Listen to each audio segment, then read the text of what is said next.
Boa noite a todos e a todas. Sejam bem-vindos, bem-vindas. Quem veio hoje pela primeira vez, seja bem-vindo também. Nós estamos realizando hoje a terceira conferência dessa nossa sexta semana de filosofia, tempo e eternidade na Idade Média. Na segunda-feira tivemos a apresentação de artigos durante o dia. Na terça-feira pela manhã nós tivemos uma mini conferência, um mini curso com o professor Carlos, o pensamento de São Tomás de Aquino. Na terça-feira à noite com o professor Carlos, a primeira conferência então, Tempo e Eternidade, Tomás de Aquino. Ontem, daí pela manhã, quarta-feira, nós tivemos a primeira parte do mini curso com o professor Ricardo Luiz Silveira da Costa, a disputa da fé entre Pedro Abelardo e São Bernardo de Claraval.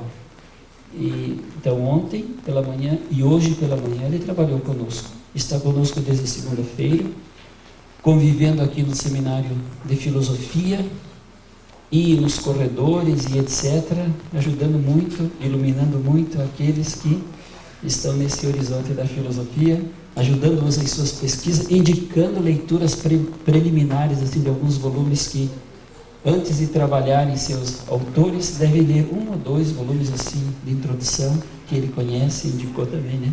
Uma boa motivação. E hoje então nós temos a nossa terceira conferência, a Eternidade de Deus, na obra de Ramon Lula. E queremos então acolher o professor Ricardo da Costa, e já dissemos da importância dos professores, que, como vão ver pela biografia e têm visto, são professores que nesse horizonte dedicam a vida, é uma vida de estudos, uma vida de trabalhos, nessas pesquisas que nos apresentam aqui. E nessa noite, para coordenar então os trabalhos, a professora Dil, então convidamos a professora. Boa noite, doutor Ricardo Costa, ele não quer que chame de doutor. Boa noite a todos e a todas. É uma grata satisfação, alegria apresentar uma figura tão ilustre que nós pudemos essa semana conviver. Eu digo uma figura porque é pai, é marido, é historiador, é mestre, é doutor, mas extremamente humilde, é uma pessoa que se doa, realmente a palavra humildade seria a referência maior, se doa extremamente a todos, sem guardar nada para si. Então, o doutor Ricardo Costa é mestre e doutor em História Social pela Universidade Federal de Fluminense, 97 a 2000, com 2 pós-doutorados em História Medieval e Filosofia Medieval pela Universidade Internacional de Catalunha, Barcelona, 2003 e 2005. Professor associado da Universidade Federal do Espírito Santo. Isso aqui me chamou muita atenção. Acadêmico correspondente número 90 da Real Academia de Belas Letras de Barcelona, Espanha, 2006. Então, corresponderia muito mais a uma cadeira, né, como Machado de Assis, né, a cadeira não, na Academia Brasileira de Letras. Então, ele é internacional, né? Membro do Instituto Virtual Internacional de Tradução da Universidade de Alicante, Espanha, do Grupo de Trabalho em Filosofia da Idade Média, da Associação Nacional de Pós-Graduação em Filosofia e do Princípio, Núcleo de Estudo e Pesquisa em Filosofia Medieval pela Universidade Estadual de Paraíba, é isso? Tá. Professor efetivo do Programa de Pós-Graduação em Filosofia pela Universidade Federal do Espírito Santo, do Programa Pós-Graduação de Filosofia. Atua nos temas o filósofo Ramon Lula, 1232-1316, Filosofia Medieval, Cavalaria, Amor Cortês e Iconografia. Atualmente traduz a obra Curial e Guelfa, é isso? Curial e Guelfa, século XV, sob encomenda para a Universidade de Alicante, Espanha. Então, é essa sumidade, né, que nós temos a honra, né, de poder ouvi-lo.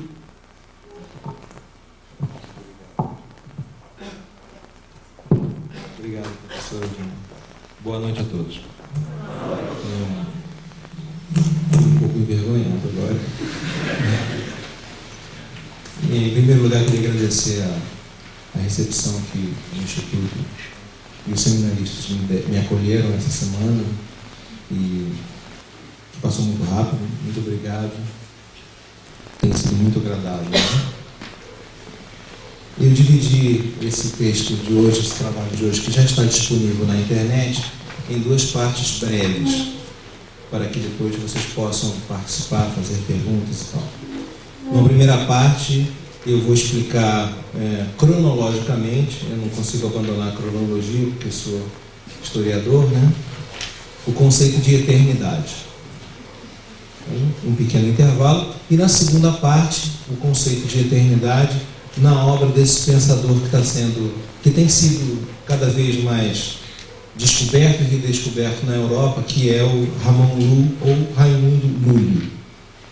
Isso porque só recentemente as suas obras têm sido publicadas pela Universidade da Bélgica, numa coleção muito prestigiosa chamada Corpus Christianorum.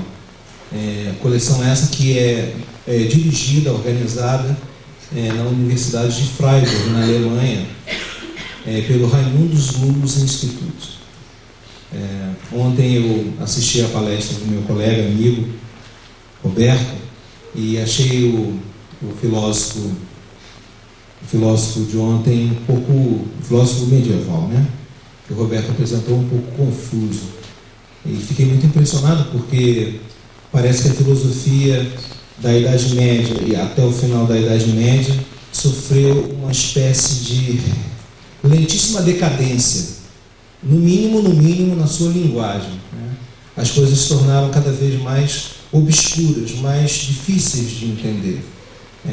Isso ficou muito patente na primeira conferência do professor Carlos Nogueira, com Tomás de Aquino, claríssimo, muito objetivo, muito sucinto, seguindo a tradição grega da concisão, do meio termo, da beleza das palavras medidas, né? E o filósofo de ontem, e o próprio Lúlio é um pouquinho, mas é aquele um pouco confuso que ainda dá para entender. Ele dá para ser entendido porque ele é um apologeta. Ele prega a conversão de muçulmanos e judeus ao cristianismo. Então, ele é um filósofo de ação. Então, para se fazer entender para muçulmanos e judeus, ele precisa ser claro, ou pelo menos usar os mesmos argumentos ou os mesmos paradigmas que muçulmanos e judeus têm em comum com cristãos, né?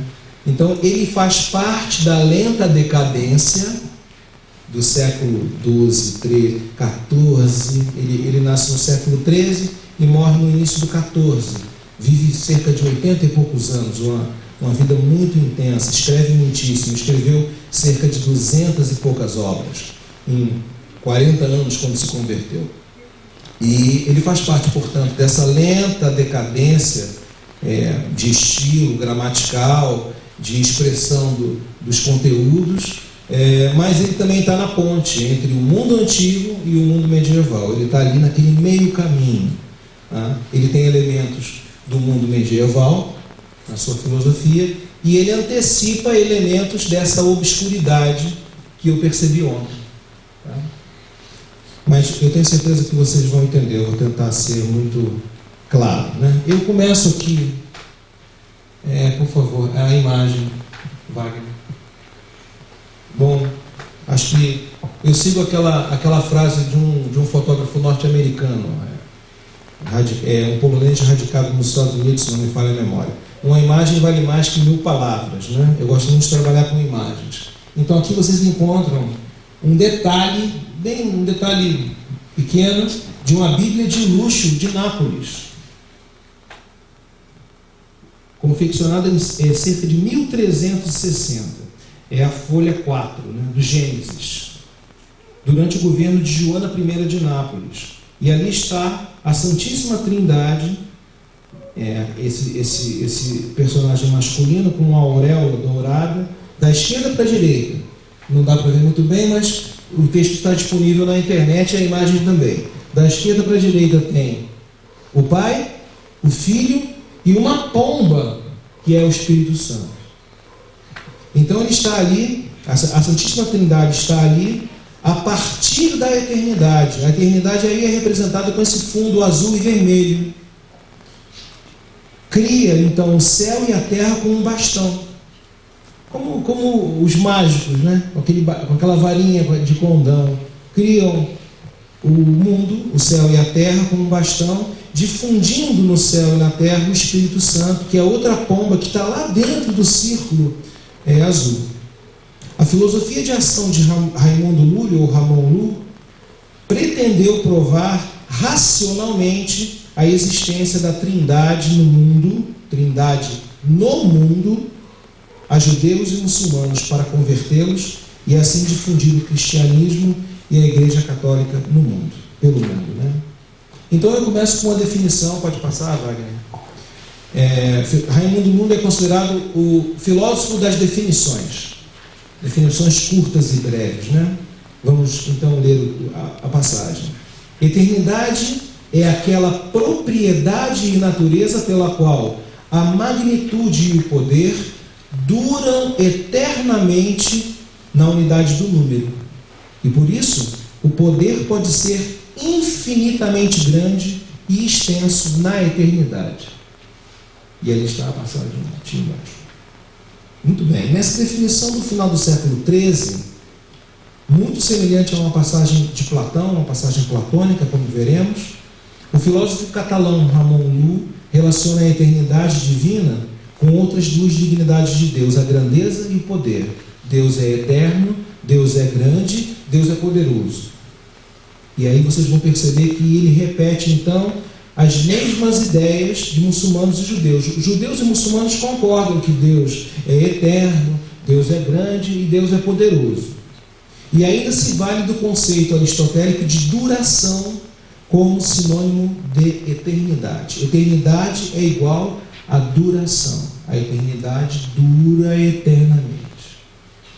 Então, nessa primeira parte, antes do intervalo, eu vou tratar aqui da herança. Como os medievais receberam a herança dos antigos. Os filósofos gregos já conheciam o conceito de eternidade. No Timeu, obra estimadíssima pelos neoplatônicos do século XII, particularmente os da escola de Chartres, Platão já contrapusera os dois sentidos deste conceito. Quais são os dois sentidos? Primeiro, o que é a eternidade? Duração indefinida no tempo. Primeiro conceito de Platão. Segundo, intemporalidade como contemporaneidade. Eu tive a impressão ontem que o Duns Scotus segue um pouquinho Platão nesse ponto como presentista, né? Eu entendi que ontem o filósofo era presentista, só existe o presente. Talvez seja um pouco parecido com essa ideia de Platão. A intemporalidade é contemporaneidade, definindo como aquilo que é. E aí eu cito Platão, vamos ler um trechinho de Platão. Então o Pai pensou em compor uma imagem móvel da eternidade. E ao mesmo tempo em que organizou o céu, e isso está na imagem que eu mostrei a vocês, fez da eternidade que perdura na unidade essa imagem eterna que se movimenta de acordo com o número, e a que chamamos tempo. Ele fez o tempo. Referindo-nos a ela, a eternidade, dizemos que foi, é e será, quando a expressão ela é a única verdadeiramente certa. Ao passo que a justa, foi e será, só se aplica quando ao que se forma no tempo, por tratar-se de movimento. Timeu 37, D, 38. Bem, como podemos perceber, é razoável supor que Ramon Llull tenha se baseado no Timeu para sua definição de eternidade, pois utiliza praticamente a mesma relação dos termos eternidade, unidade e número. Lembram a citação anterior dele? A primeira citação. Eternidade é aquela propriedade, natureza e tal do número, e o número e o poder. Parece que ele usa as mesmas categorias que Platão. Parece. Não sabemos ao certo o que Lúlio leu, porque ele não diz. Ele pretende compor, o que é uma maravilha, né? Ele pretende compor o livro mais perfeito do mundo, melhor que a Bíblia e melhor que o Alcorão. Esse é o objetivo dele. E com esse livro, converter os muçulmanos e os judeus.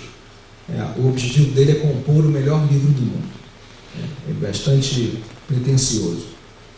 Muito bem. Por sua vez, Aristóteles aprofundou nesse quesito o pensamento platônico, pois afirmou que os entes eternos não estão no tempo, nem são abarcados ou medidos por ele, já que não sofrem a sua ação. É uma ideia também que vai perdurar. Os entes eternos, isto é, traduzimos, Deus, não estão no tempo. Deus não está no tempo. Deus está fora do tempo. Aqui o tempo está correndo e Deus está ali fora do tempo, porque Ele é eterno. Deus não tem tempo. Ele atua no tempo. Ele cria o tempo e atua no tempo. Aristóteles. Bem, a filosofia cristã teve em Santo Agostinho o seu pilar fundamental. Em suas confissões, há uma digressão sobre o tempo considerada clássica. Atenção para a definição de Santo Agostinho. O tempo é uma certa distensão. Percebem? Distensão, como um chiclete que você vai esticando, ele se distende, né? E se divide em três: o presente das coisas passadas, presente das presentes e presente das futuras. Vamos entender? O presente das coisas passadas é fácil, né? No meu laptop, outro dia eu estava navegando ali, pesquisando as fotografias que eu escaneei, e aí passei lá por uma fotografia dos meus amigos de infância. Aí fiquei lembrando da minha infância, né? E eu estou no presente lembrando as coisas passadas que estão na minha cabeça. E no instante que eu penso as coisas passadas, elas estão presentes na minha cabeça. O presente e o passado estão juntos na minha cabeça quando eu penso o passado. Entendem? Por isso que é o presente das coisas passadas. E o presente das presentes, quando eu penso o que está acontecendo agora. E vocês pensam também o que está acontecendo agora. Agora, o presente das futuras talvez seja um pouquinho mais difícil. Talvez quando vocês imaginem o que vocês vão fazer amanhã. O que você vai fazer amanhã, Augustinho? Você vai viajar de novo? Não sei, estou pensando. É o presente das futuras. Mas é uma definição muito bonita de Santo Agostinho, né? Bem, quanto à eternidade incomparável, esplendorosa e perpetuamente imutável, nela nada passa, tudo é presente. Empresa grandiosa, ela determina o futuro e o passado, pois dimana dele, que é sempre presente. Contudo, foi Boécio quem legou à Idade Média a belíssima definição base para a filosofia. Já foi citado Boécio aqui nas outras conferências, né? Leiamos Boécio, então. Eu sugiro que vocês leiam primeiramente A Consolação da Filosofia. É uma obra não só importante para a filosofia, mas é um clássico da literatura universal. Boécio, condenado à morte no reino ostrogodo da Itália, está preso, era um senador riquíssimo, cheio de escravos, uma imensa biblioteca, pretendia traduzir todas as obras de Platão e Aristóteles para o latim, do grego para o latim, foi condenado injustamente à morte, acusado de alta traição ao imperador, de planejar o assassinato do imperador. Mas era uma acusação injusta. Bem, Boécio é preso, torturado diariamente, e entre uma sessão de tortura e a outra, ele escreve A Consolação da Filosofia.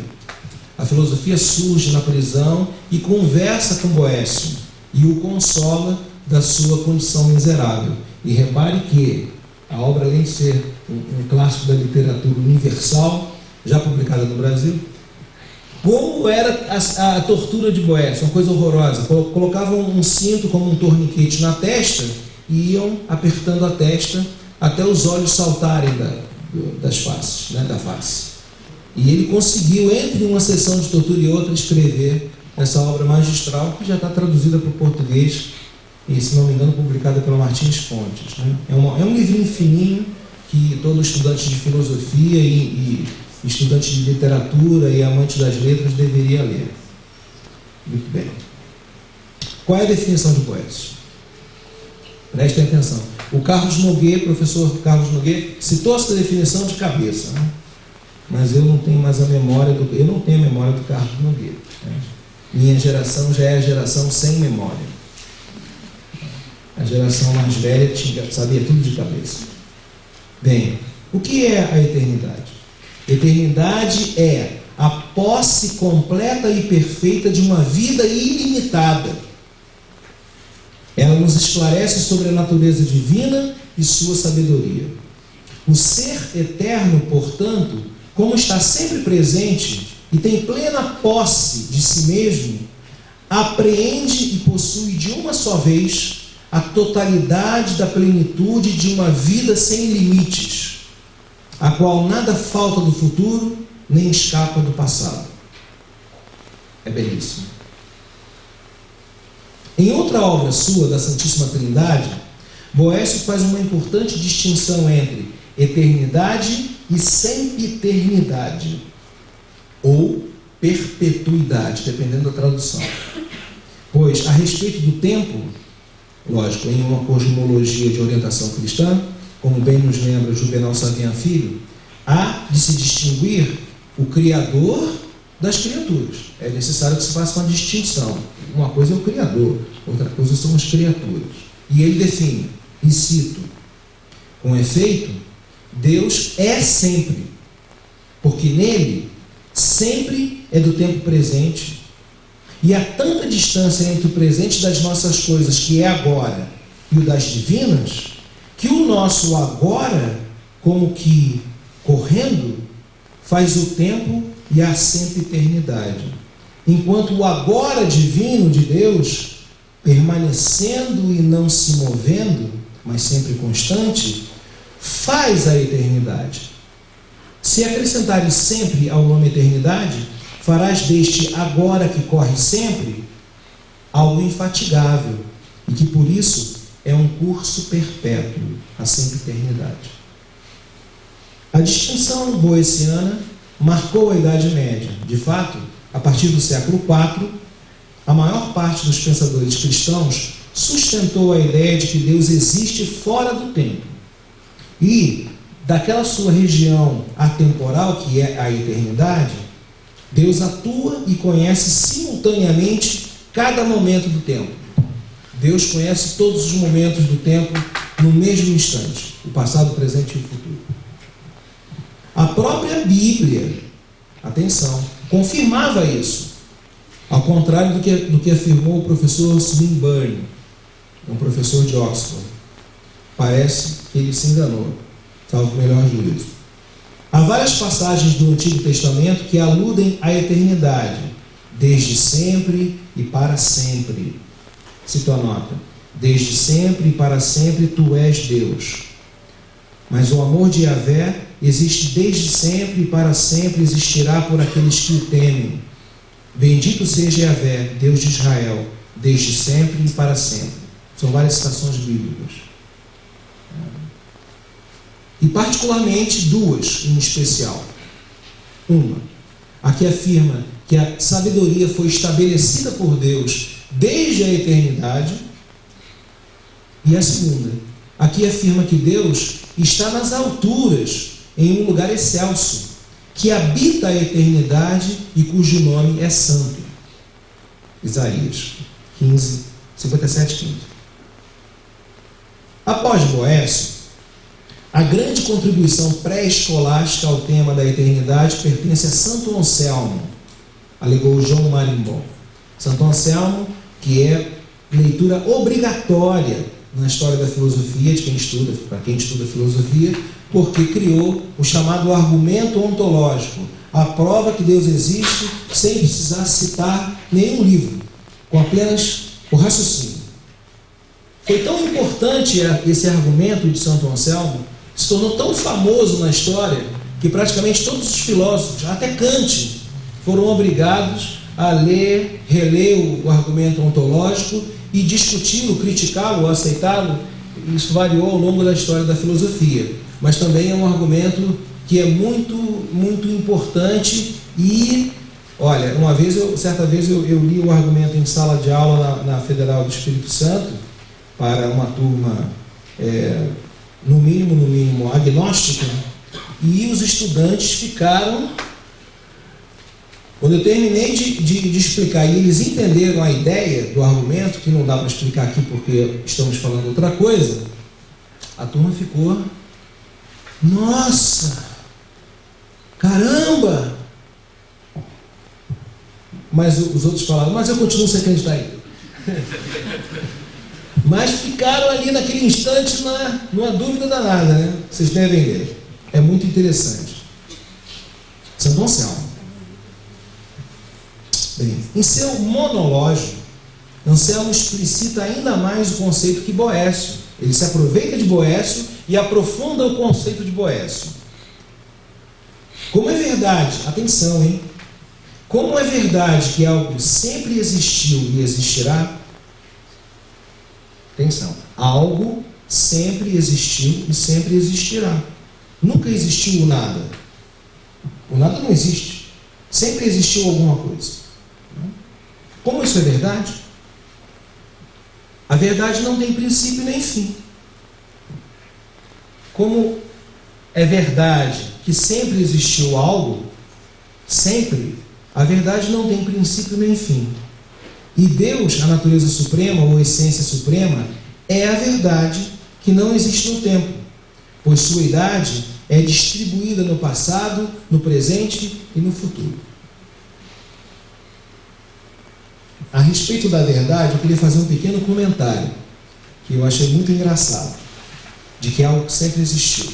Perguntei eu a um físico, durante uma palestra, uma mesa redonda de uma semana de abertura do semestre na UFES, ele falava sobre o vácuo, e que não tem nada e tal. Aí eu perguntei: no vácuo não tem nada mesmo? Aí ele parou: não, no vácuo há alguma coisa. Já foi provado pela física que existem moléculas no vácuo. Aí, essa foi a deixa, né? Eu virei e falei: então sempre há algo. Não existe um nada em algum lugar. Ele: não, sempre há algo. A física prova, então, o argumento de Anselmo aqui. Se é verdade que sempre existiu algo, a verdade não tem princípio. A verdade é eterna. A verdade que a verdade é eterna, todos nós sabemos, né? 2 mais 2 são 4, hoje, daqui a 1000 anos, há 10.000 anos atrás.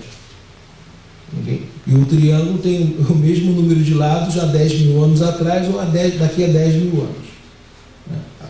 A menos que inventem uma outra figura, mas aí não será mais um triângulo. Pois bem.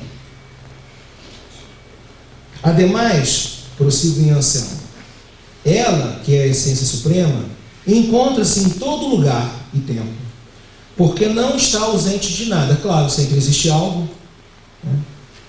Deus está em tudo. E não se encontra em nenhum lugar, porque não possui nem lugar nem tempo, e não admite em si mesma distinção de lugar e de tempo. Portanto, cita Anselmo, não existisse ontem, nem existes hoje, nem existirás amanhã, porque ontem, hoje e amanhã tu existes. Mas não se deve dizer ontem, hoje e amanhã, e sim simplesmente existes. E fora do tempo. Ontem, hoje e amanhã só existem no tempo, e tu, ao contrário, embora nada haja sem ti, tu não estás, entretanto, em lugar e em tempo nenhum. E tudo encontra-se em ti, pois nada pode abranger-te, e todavia tu abranges todas as coisas. É um jogo de palavras que significa: se Deus está em todos os lugares, Deus não está em lugar nenhum, e está também em todos os lugares. Vou traduzir: se tudo é importante, não tem nada importante. Tá? Essa foi a herança filosófica cristã que Ramon Llull, homem do século XIII, mas espiritualmente do XII, herdou. Como ele a moldou e a recriou a sua filosofia? Essa foi a herança central, né? O Lúlio, Ramon Llull, o Lúlio, eu já disse, não afirma, não escreve, não diz o que leu. Ele é um autodidata, não fez faculdade, já existiam as faculdades. Aliás, é uma invenção medieval belíssima que não tem ideia semelhante no mundo antigo. A universidade. Só com a criação da universidade nós podemos negar aquele mito que a Idade Média é a Idade das Trevas. Se um estudante medieval me diz que a Idade Média é a Idade das Trevas, eu respondo: meu filho, você está aqui em solo medieval, porque isso é uma invenção medieval. Você vai fazer mestrado, tem banca, tudo isso é medieval. Então você não... Como é que no mundo de Idade das Trevas criou a educação? Educação universal. Mas Lúlio não foi um universitário. Ele é um personagem muito interessante pelo fato de não ter sido um universitário, um doutor, como Tomás de Aquino. Ele exemplifica para a gente o conhecimento mediano da sociedade. Ele era um nobre, de família nobre, que enriqueceu devido ao fato dos cristãos terem conquistado a ilha de Maiorca, lá na Catalunha. São 3 ilhas lá na Catalunha, perto de Barcelona, que o rei Jaime I de Aragão, num avanço quase que espetacular, saiu reconquistando as terras todas dos muçulmanos, inclusive a ilha de Maiorca. E o pai de Lúlio participou dessa campanha, foi de navio para lá, cavalos, guerreiros, e como recompensa ganhou algumas terras na ilha, de modo que quando o filósofo nasceu, ele já nasceu com uma família com terras, modestas, mas com terras, com posses. Seria hoje que nós chamaríamos de uma classe média baixa, média baixa, né? E viveu ali naquela sociedade com muçulmanos e cristãos misturados. 40% da população era muçulmana. Muita gente fugiu, mas muita gente ficou. E conviveu no choque das civilizações, das duas culturas.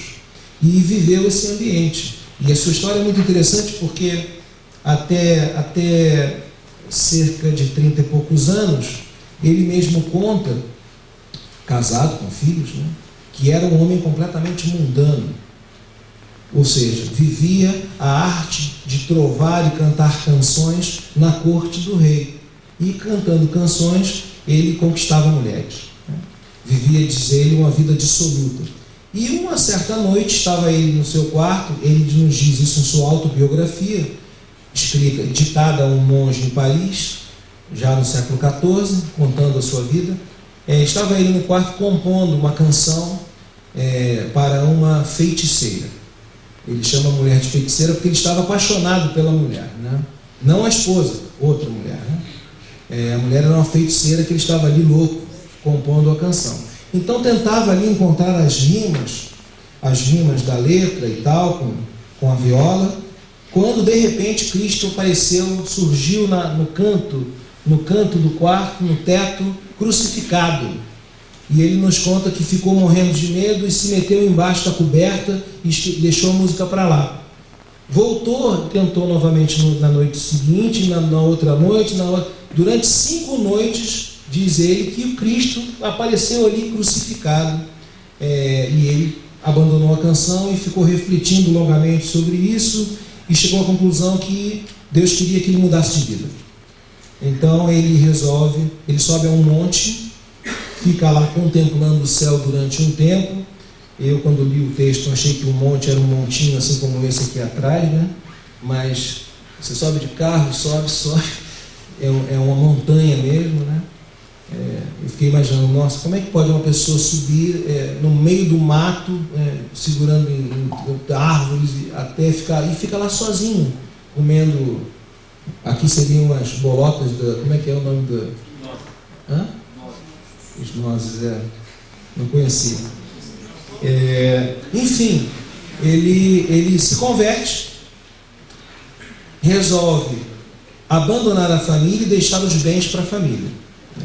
Mas isso levou um processo, durou um processo judicial, porque nós temos os arquivos do processo. A esposa entrou com um processo alegando que o marido estava louco.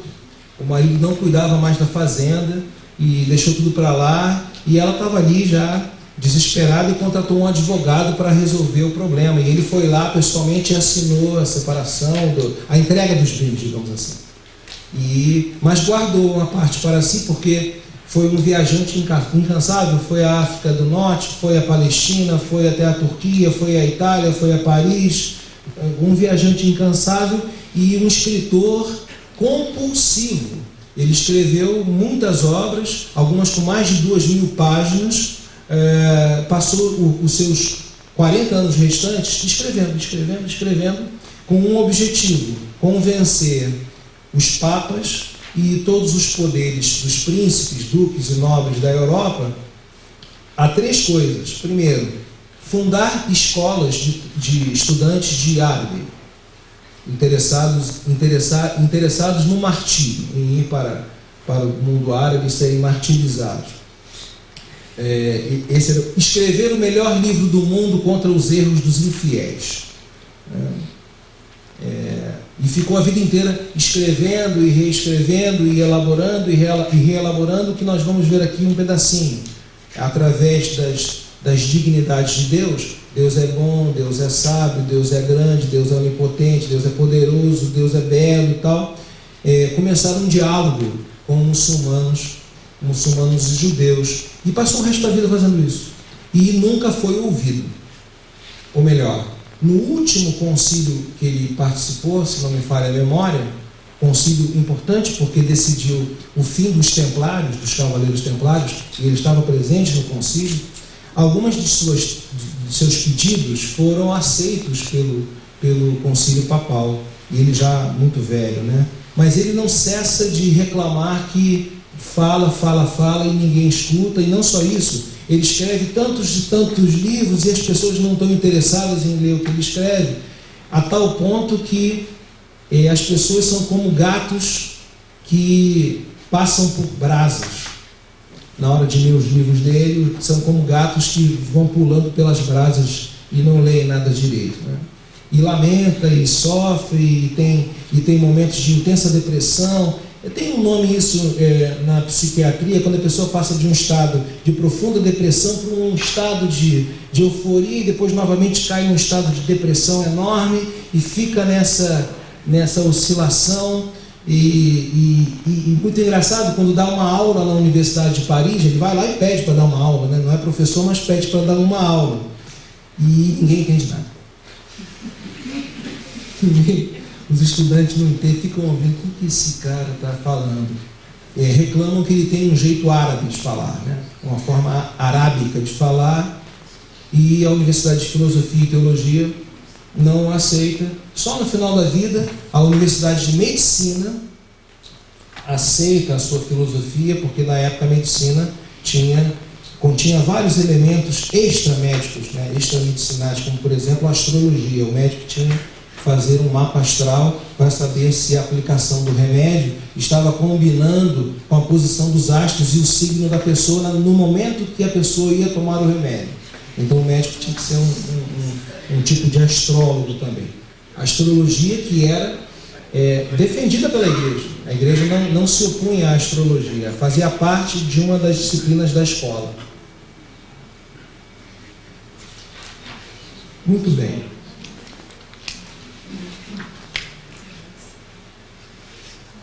Um pequeníssimo intervalo e eu passo para a segunda parte. Ok? Obrigado. E o rapaz compra para ele as melhores roupas, o cavalo mais bonito, a lança, o escudo, e o rapaz é lindo e estudioso, perfeito, né? Só que é um menino, então não percebe que a dama está apaixonada por ele, né? E ela não aguenta. Aí ela vai até ele. E ela começa assim: como eu sofro, como eu sou infeliz. Como você não tem sensibilidade de perceber o meu amor por ti? Eu estou há tanto tempo te dando tudo. Eu te dei isso. E você não percebe, você não tem os olhos para as mulheres. Você não percebe isso. Eu dei o cavalo, dei a lança, dei a armadura, dei tudo. E vou dar muito mais. E ela termina a frase assim: mas eu que vou decidir quando eu vou dar. Minha filha, 1470. 1400.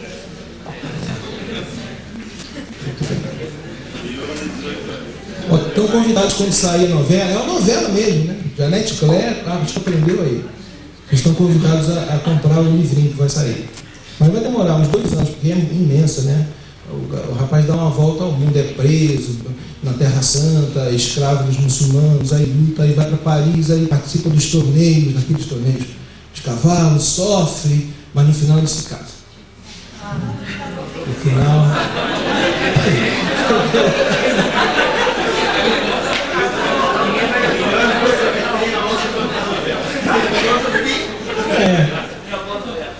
Não é uma novela totalmente renascentista. Se fosse renascentista, seria o prazer pelo prazer. Mas ainda tem elementos cristãos. No final, então, são felizes para sempre, se casam, todo mundo fica contente. Como nas novelas mesmo, né? Mas voltemos. Esqueçamos um pouquinho o renascimento e as coisas da carne e voltemos aqui para as coisas espirituais. Então, vamos começar com o Núlio, né? Vamos ver se eu consigo explicar. Ele vai me confundir mais rápido, eu acho que dá. Muito bem. Núlio representa Deus como uma figura. Começa então uma espécie de matematização. Está certo a palavra? Matematização. Está certo, né? Geometrização da figura de Deus. Ele começa a fazer símbolos geométricos, né? Talvez nos seus pontos de delírio, não sei. É a letra A, Deus. E ele explica. Isso. Pode passar. A razão pela qual fazemos esta arte, a arte é o melhor livro do mundo, né? Ele quis fazer. A arte breve, porque a primeira era tão longa que ninguém entendia nada. Ele resolveu encurtar. Por isso que é breve, exatamente. Então, a razão pela qual fazemos esta arte breve é para que a arte magna seja mais facilmente conhecida. Pois se se conhece esta, tanto a arte supracitada como as outras artes podem ser conhecidas e aprendidas com facilidade. A finalidade dessa arte é responder a todas as questões. Imagine. Sempre que se saiba o significado de cada termo. Colocamos um alfabeto nessa arte para com ele poder fazer figuras e mesclar princípios e regras para investigar a verdade. Já que, por meio de uma letra que possui muitos significados, o intelecto é mais geral, é mais amplo, né? Para receber muitos significados e fazer ciência. Convém saber de memória este alfabeto, já que, de outro modo, o artista, aquele que mexe com a arte dele, é artista, ele chama de artista, não poderá aplicá-la bem. E aí ele cria o alfabeto. A é Deus. A é Deus. B significa bondade, diferença. Si, Deus, justiça e avareza. C, grandeza, concordância, o que, anjo, prudência e gula. D significa eternidade ou duração. É a letra D que nós vamos tratar hoje. A letra D. Contrariedade, de que, céu, fortaleza e luxúria. E significa poder, princípio, porque homem, temperança e soberba. F, sabedoria, meio, quanto, imaginativa, fé e assídia. Assídia é a preguiça, né? Mas é mais que preguiça, tá? Já foi discutido isso nas universidades que eu participei de uma mesa. Assídia é mais que preguiça. Preguiça você está lá, não quer fazer nada, né? Assídia não. Assídia você tem uma certa melancolia de espírito que te impede de fazer o que você quer fazer. Você fica triste, deprimido e não consegue fazer nada. É assídia. É um pecado mortal, né? Um pecado capital. Vejam que tem a virtude que combate o vício. São os 7 pecados capitais e as 7 virtudes que combatem os vícios, né? Que letra que eu estou? G, vontade, fim, qual? Sensitiva, olha a virtude. Esperança e vício, inveja. A esperança combate a inveja. H significa virtude, maioridade, quando vegetativa, caridade e ira. A caridade, o amor, combate a raiva, a ira. I significa verdade, igualdade, onde elementativa, paciência e mentira. A mentira é combatida com a paciência. Você fica lá escutando. Deve ser. Né? E não discorda. Não discorda. Você fica lá ouvindo até a pessoa se convencer que está falando mentira e desistir. K significa glória, minoridade, come com que, instrumentativa, piedade e constância. Para o catalão, Deus pode ser compreendido pela razão, o que é aceito pelas outras religiões monoteístas, através das suas dignidades, isto é, não podemos conhecer Deus, mas podemos conhecer as qualidades de Deus, qualidades que existem também num grau pequenininho na Terra. Então, se Deus é magnanimamente bom, existe um pouquinho de bondade na Terra, que é uma imagem da bondade de Deus. E assim por diante, né? Para Lu, dignidade era cada um dos atributos de Deus, uma perfeição, atributo, virtude, princípios generalíssimos e substanciais que cada criatura, em maior ou menor grau, participava em semelhança. Isso é importante. A participação depois será negada pela filosofia. Você, padre de Loureiro, o senhor é bom porque o senhor e a sua bondade participam da pessoa de Deus e da bondade de Deus. O senhor tem um pouco da bondade de Deus. É um reflexo disso, né? Está ali, diríamos hoje os computadorizados, o senhor está conectado, né? Então, a gradação da capacidade de participação em Deus era uma herança filosófica ocidental da obra do pseudo-Dionísio Areopagita. Vejam, uns são mais conectados e outros são menos conectados. Agora você entendeu, padre, né? Coloca, por favor, a imagem. Esse é Deus. Esse é Deus. Muito prazer. As letras estão ali em volta. A letra A está no centro. Então tem a glória. E todas elas interagem entre. A glória é boa, a bondade é bonita, a beleza é grande. E assim, é uma combinação, né? Os mais jovens não lembram, não sabem.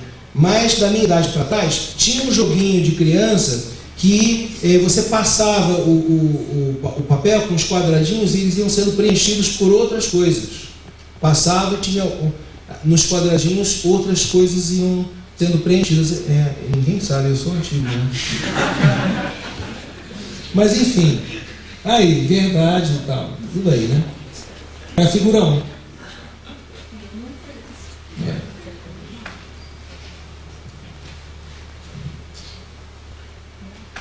Só um segundo. Eu queria ler só um segundo aqui o que era dignidade para Aristóteles. Não precisa, já está claro. A seguinte: pelo conhecimento das dignidades, isto é, raciocinando, nossa inteligência se elevaria até a de Deus. Raciocinando essas dignidades, pensando bem, a beleza, pensando, meditando bem, o que é beleza? Beleza é isso. O que é a bondade? Pensando essas coisas, a mente do homem se elevaria até chegar à mente de Deus. Essa é a ideia, né? As dignidades eram um valor metafísico absoluto. Exemplos segundo os quais a atividade divina ad intra, vou explicar isso, criou o mundo. Para Lu, a bondade na grandeza, a grandeza no poder, o poder na sabedoria, a sabedoria na beleza. Essa combinação, imagine um átomo, aquelas partículas se movendo, né? Eu imagino assim, essa ação da bondade na grandeza, no bem, isso criaria tudo. Isso era, como diríamos, o palito da explosão do Big Bang. Adianta porque é uma ação interna a Deus. Deus está fazendo isso com o bem, a grandeza, a bondade.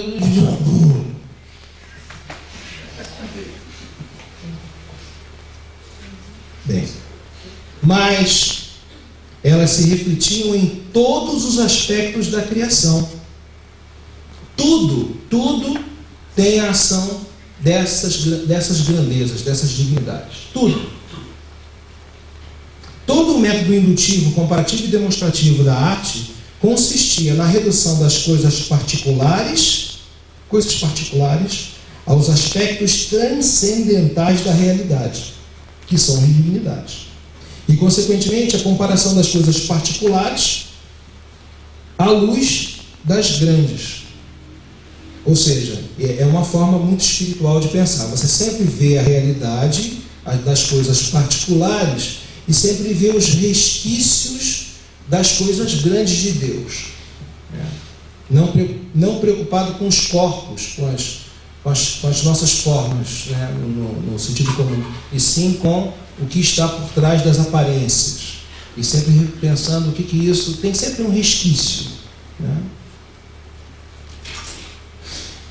Na figura, todas as dignidades estão unidas por linhas, o que indica que são coessenciais, são iguais.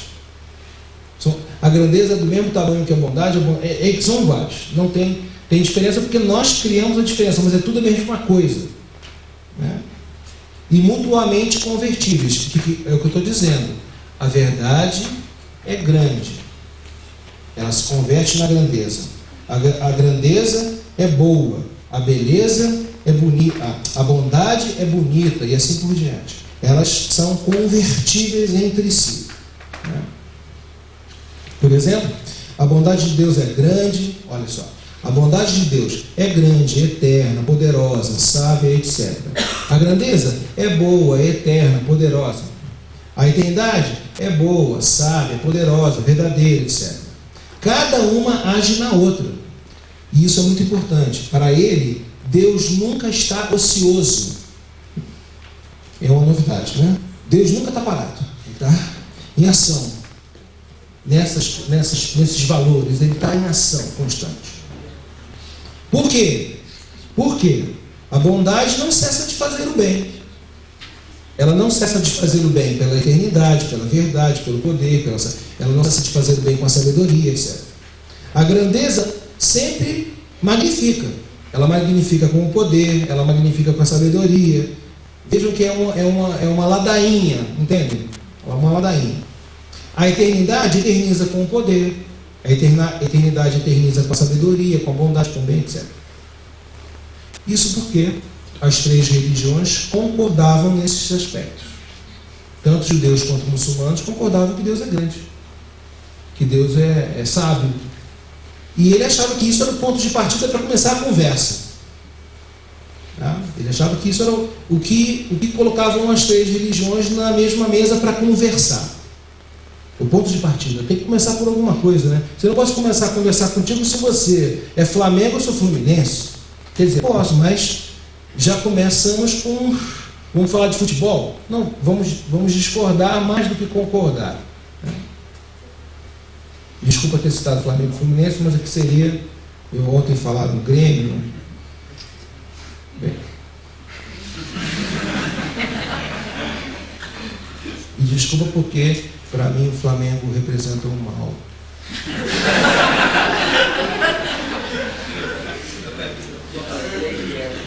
O Flamengo é o mal. Eu tive a prova disso quando eu passei por uma esquina, tinha uma galinha com vela, com farofa, e tinha, as velas eram vermelhas e pretas. Entendeu, pá? Até o lixeiro lá no Rio pede dar licença antes de retirar o negócio. Né? E o Fluminense é branco.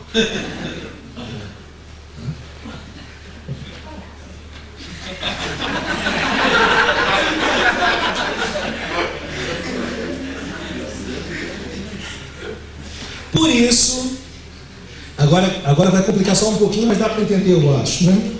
O bem engendrado é o filho. Ele inventa três palavras, tá? O bem engendrado é o filho, o engendrador é o pai, o que engendra o filho, e o engendrante é o Espírito Santo. É fácil, tem três sempre, né? tem o amante, a amada e o amor. Na relação, sempre tem no mínimo 3. Né? Tem o Flamengo, o Fluminense e o futebol. Conversamos sobre isso, né? E por que existe essa produção em Deus?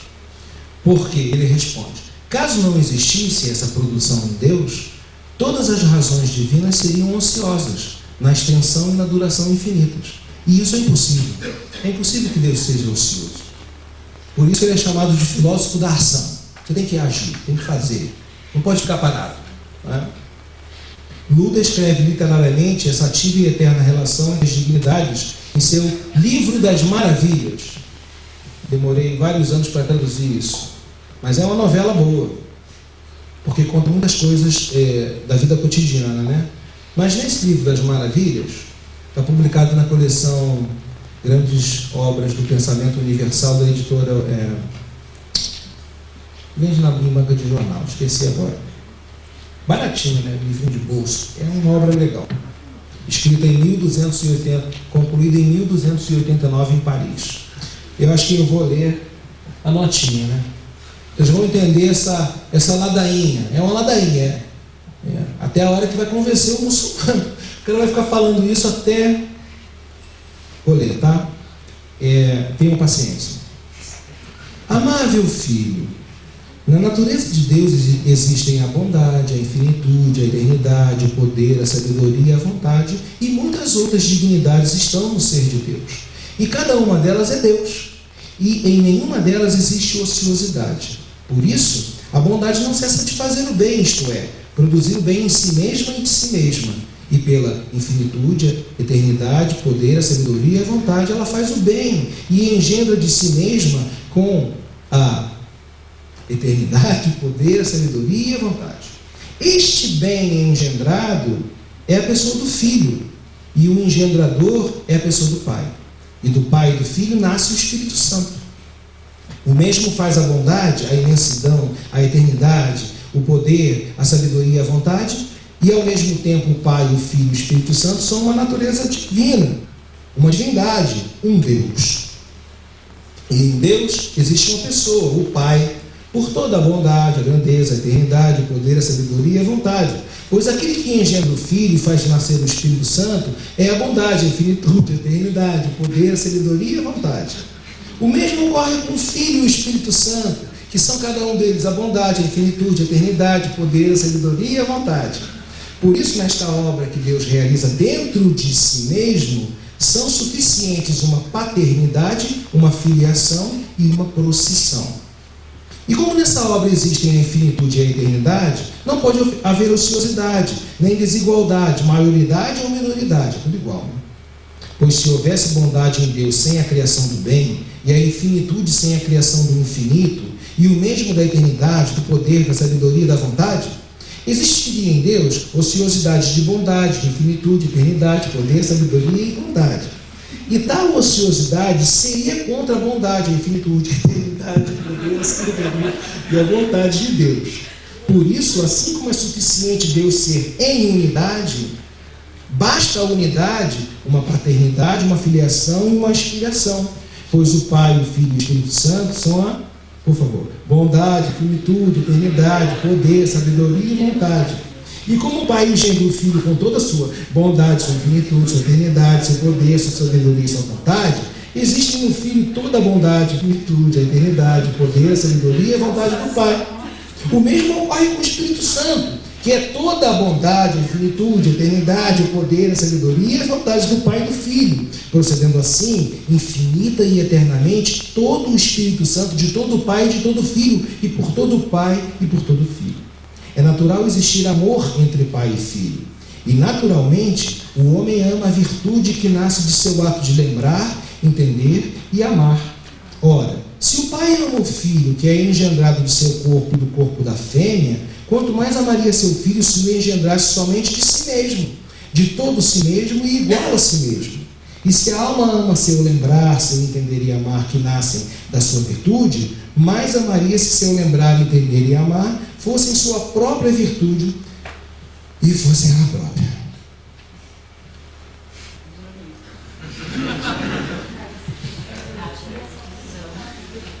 Isso não é ladainha da conversão.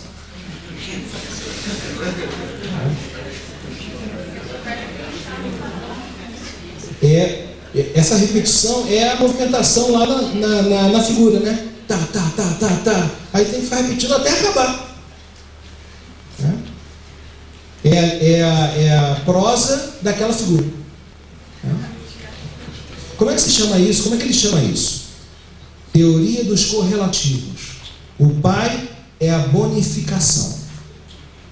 É o sujeito. O pai é o sujeito. O filho, a bonificatividade. É o objeto. Propriedade passiva. E o Espírito Santo é o ato de bonificar, de tornar tudo bom. E é o verbo. É a propriedade conectiva, que liga o pai e o filho, que conecta. Eu fiz um quadrinho para entender e não ficar louco. Olha lá. O pai, propriedade ativa, sujeito. O filho, propriedade passiva e objeto. E o Espírito Santo é o verbo e propriedade conectiva. Ele explicou isso em Paris, os estudantes não entenderam nada. Imagina a angústia dessa pessoa, hein? E ele acha que isso foi dado pelo Espírito Santo. Quando ele estava, eu não contei, quando ele estava lá em cima da montanha, ele ficou olhando para o céu, aí uma hora veio essa ideia. E ele fica angustiado porque Deus deu essa ideia para ele e ninguém entende. Imagina, 80 anos sofrendo, quer dizer, 40 dos 80, né? Bem, só podemos compreender essa estrutura correlativa, tanto de Deus quanto do mundo, porque assim como a criação, nós somos reflexo e espelho da Santíssima Trindade. É aí que ele queria converter. Se ele conseguisse provar para os muçulmanos que isso existia, ele achava que os muçulmanos iam logicamente concordar que a Santíssima Trindade existe. Ao filosofar dessa maneira, Ramon pretendia converter os infiéis. Ele chama esses muçulmanos de infiéis, né? E expandir o cristianismo pelo mundo, sempre com a Igreja Católica à frente, pois, eu cito, foi ordem de Deus que o Império de Roma fosse dado ao Papa, para que, com o braço secular, ele fosse forte para se opor aos inimigos da fé. E agora a eternidade, a parte final. Nós já tivemos a oportunidade de nos debruçarmos sobre o conceito de eternidade na primeira grande obra dele, o Livro da Contemplação. Esse tem 2.000 páginas, escrito em 1274. Ele é parecido com Santo Agostinho, ele fica conversando com Deus. Oh Deus! E aí ele fala um monte de coisa. Milhares de artigos, um para cada dia do ano. Para que as pessoas leiam como se fosse um missal, né? Diariamente, né? E é considerada a Divina Comédia catalã, porque é a primeira grande obra filosófica da língua catalã e também literária. Ele conseguiu pela primeira vez elevar a língua catalã a esse patamar, por isso que ele é, não só na filosofia, ele é muito apreciado pela literatura. Muito mais filósofos que literatos estudam, muito mais literatos estudam o Raimundo. É o Dante da Catalunha. Na Árvore da Ciência, escrita em Roma em 1295-96, Lu afirmam tanto aristotélica e agostinianamente que é impossível que exista tempo na eternidade, já que Deus é a própria eternidade e a substância infinita e irremovível, pois nenhum infinito pode ser movido, embora em contrapartida Deus mova as criaturas no tempo. Há um excelente exemplo da forma filosófica da argumentação dele a respeito da eternidade e das dignidades dos correlativos na obra O Livro do que o Homem Deve Crer em Deus, escrito em 1302. Nesse breve compêndio escrito pelo filósofo para os cristãos que não conhecem a sua própria religião, ou seja, os destinatários são os cristãos, não é para judeus nem muçulmanos. Ele diz que, cito, deve-se crer que Deus seja eterno, não temporal, pois se fosse temporal, teria falta de eternidade e seria principiado, iniciado, já que toda coisa temporal requer um novo princípio, e a eternidade não. Portanto, Deus é eterno e não temporal, para que não haja falta e não seja principiado por outro, já que ninguém pode começar a si mesmo e convém que todo princípio seja iniciado por outro. É necessário crer que a eternidade de Deus seja plena, cheia, plena, não vazia, e que sua plenitude seja feita de eternante, eternado e eternar, os correlativos. E haja uma mesma essência, substância e natureza com ela, sem as quais a eternidade não seria plena da obra eterna, seria incompleta, e por isso feia e ociosa, feiura que seria um mal contra a bondade. A bondade não pode ser feia. É impossível que a bondade seja feia. Portanto, a eternidade que é Deus é formada pelo eternante o Pai, o eternado o Filho e o eternado o Espírito Santo. Eu vou ter até um ponto de exclamação. Isso porque nessa filosofia correlativa, as dignidades têm seus próprios correlativos para o Criador, para que o Criador seja sempre ativo, nunca ocioso. E assim, nessa constante relação, suas dignidades continuamente processem sua ação no mundo. A ação correlativa da eternidade divina também está escrita no livro dos correlativos, obra em que Luke pretende apresentar os princípios primitivos. Esse tem um que é mais aí, perdão. Em que Luke pretende apresentar os princípios primitivos, verdadeiros e necessários de todas as substâncias. A duração é o ente pelo qual a bondade e a grandeza e os demais princípios duram. A bondade dura porque tem a duração. Duração ou eternidade, são sinônimos. A grandeza dura porque tem a duração. Contudo, ela não poderia ser tal razão para ele se não tivesse três correlativos, distintos e reais, próprios e primitivamente inatos, verdadeiros e necessários: o durativo, o durável e o durar. Então ele divide em três tudo. Vejam, faz sentido, porque ao dividir tudo em três, é como se uma célula fosse se multiplicando até criar um.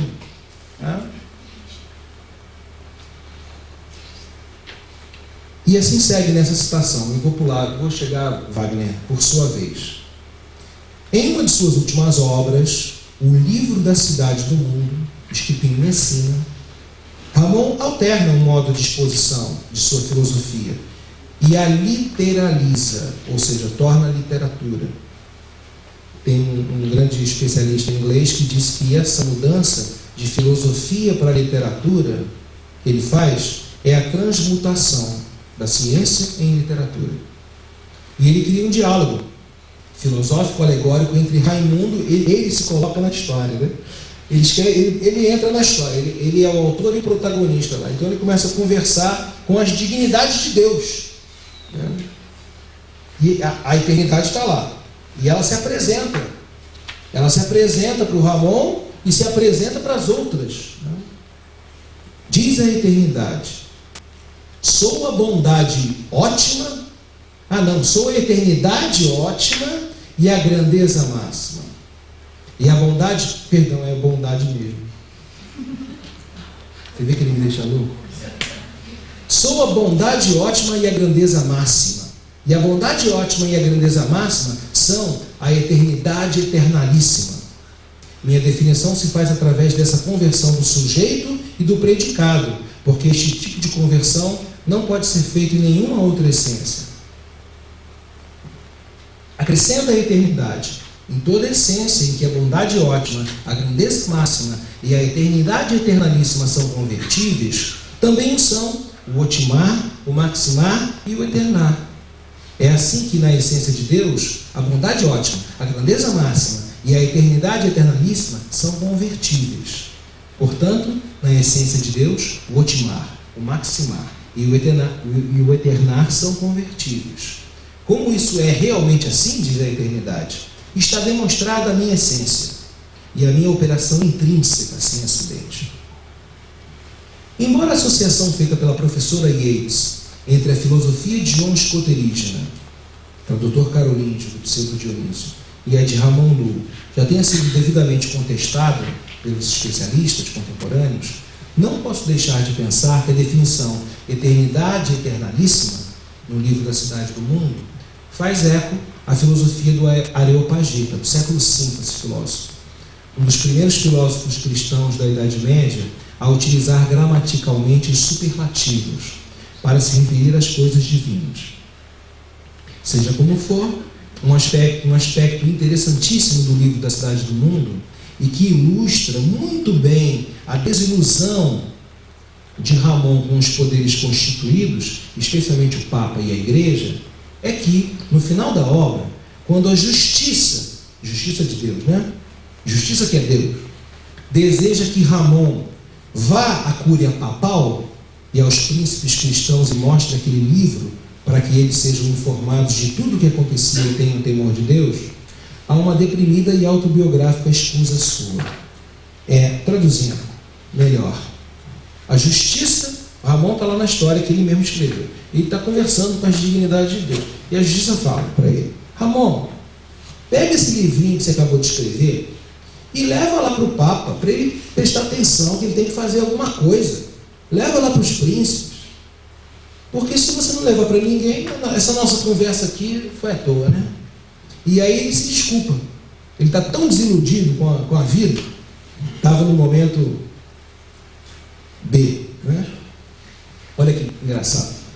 Ramon se desculpou e disse que já havia ido muitas vezes à cúria e falado com muitos príncipes sobre a exaltação da fé católica por todo o mundo. Além disso, havia escrito livros nos quais mostrava o que deveria ser feito para que todo o mundo se encontrasse em um bom estado, isto é, convertido ao catolicismo. Mas não havia conseguido nada de ninguém. Pelo contrário, escarneceram dele, o golpearam muitas vezes e, inclusive, o chamaram de fantástico. Portanto, Ramon se desculpou e disse que iria viver entre os sarracenos, para ver se poderia convertê-los à fé católica. Mesmo assim, prometeu que mandaria escrever o livro e o enviaria cópias à cúria romana, a alguns príncipes e a quem lhe parecesse conveniente. Esse fantástico aqui é o seguinte: ele escreve um livro que ele se chama de Fantástico. Ele já ouviu que chamaram ele de Fantástico. Eu lembrei da turma do Balão Mágico, Super Fantástica. Vocês lembram? Super Fantasticamente. O que é fantástico? O que é um fantástico? Não precisa de um livro de filosofia. Vamos lá no Aurélio, está no Fantástico. Fantástica é a pessoa que cria fantasias na imaginação, que não tem nada a ver com a realidade. Então ele é um maluco. Fantástico é um louco, que fica ali no delírio pensando que essa caneta é um elefante. Olha que elefante. E ele se chama de fantástico, né? Chamaram ele de louco. Conclusão.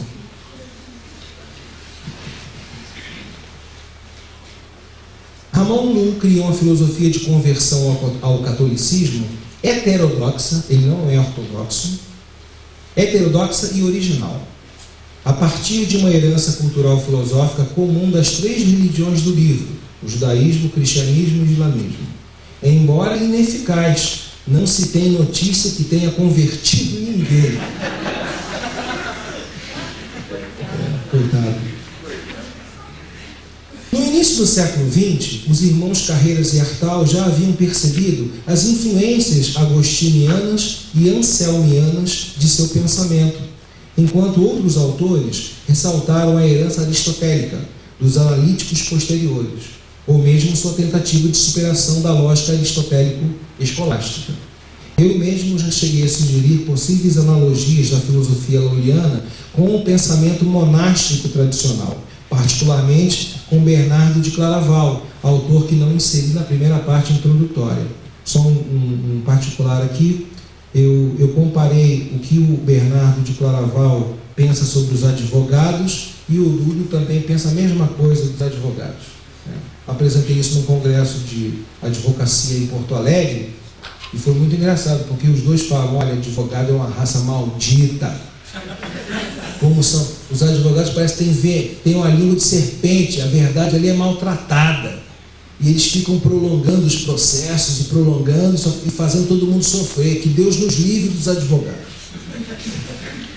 E os advogados de Porto Alegre acharam mó barato. no congresso. Foi divertido. Esse texto está na internet e é muito legal. A passagem é muito bonita. Bem, seja como for, para expor o tema da eternidade de Deus, Ramon Llu absorve, molda e recria as meditações de Platão, Aristóteles, Agostinho, Anselmo e, por que não, do pseudo Dionísio Areopagita, para formular uma filosofia de conversão de infiéis e trazer para o seio da igreja as almas perdidas para as seitas, muçulmanas, judias, etc., como ele mesmo afirmava. Eu gostaria de encerrar este pequeno trabalho com uma passagem da obra do Nascimento do Menino Jesus, texto de 1311, dedicado ao rei francês Philippe le Bel, no qual, em seu capítulo 17, a eternidade divina faz uma bela autodefinição, espécie de resumo poético da filosofia de Ramon Llu acerca da eternidade, terceira dignidade do Criador. E ela diz, a eternidade: eu sou a duração sem fim, do eterno ao eterno, verdade do tempo com eminência e essência pura, sublime e perfeita, pois não é possível qualquer acréscimo em mim, nem fora de mim há qualquer coisa que possa ser um estorvo à minha ação, já que, absoluta na eternidade, sou absolutamente boa, absolutamente grande, onipotente, verdadeira e sem qualquer empecilho. O arquétipo do mundo permanece expresso em mim desde a eternidade. O verbo consubstancial, imanente ao pensamento fecundo, no qual, no momento que agradou a sabedoria eterna, provieram todas as coisas e provém a cada dia. Muito obrigado.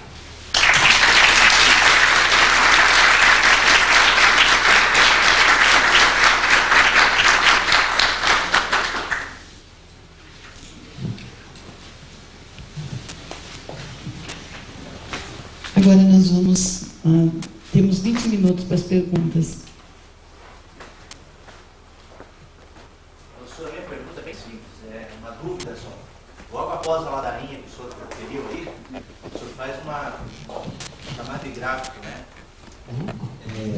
Colocando aí a figura de Deus como propriedade ativa e a figura do Filho como propriedade passiva. Sim. A minha questão é simples porque você escreveu o seguinte, a concepção de trindade que o autor coloca, qual é, e se nessa ativo-passivo nós estaríamos estabelecendo uma diferenciação, algo parecido aí, e aí nós caímos na questão da trindade como una, e aí, não sei se... Entendi, Clavício. Bom, como eu disse, ele não é um ortodoxo, ele consta de um grande manual da Espanha, na História dos Heterodoxos Espanhóis. Então, eu não chamei essa atenção no início, né? É uma exposição filosófica que não é a oficial da igreja, apesar de ele ser católico. Ele definitivamente é católico, mas é um católico, como vocês viram, super fantástico, né? Aqui, de fato, a impressão primeira é essa, já que a propriedade ativa é o pai e a passiva é o filho. Talvez eu também tenha essa impressão, mas talvez ele tenha colocado o filho como propriedade passiva, porque o Cristo, com raras exceções no Evangelho, com algum momento ou outro de fúria, ou no momento que expulsa os fariseus do templo e tal, raras vezes, né, ele é paz. Né? Ele diz e as pessoas escutam, mas passa sempre uma imagem de tranquilidade suprema. Eu comentava hoje de manhã que é tanta tranquilidade e paz que mesmo Nietzsche, na obra O Anticristo, critica o cristianismo, mas não critica Cristo. Olha que coisa curiosa, né?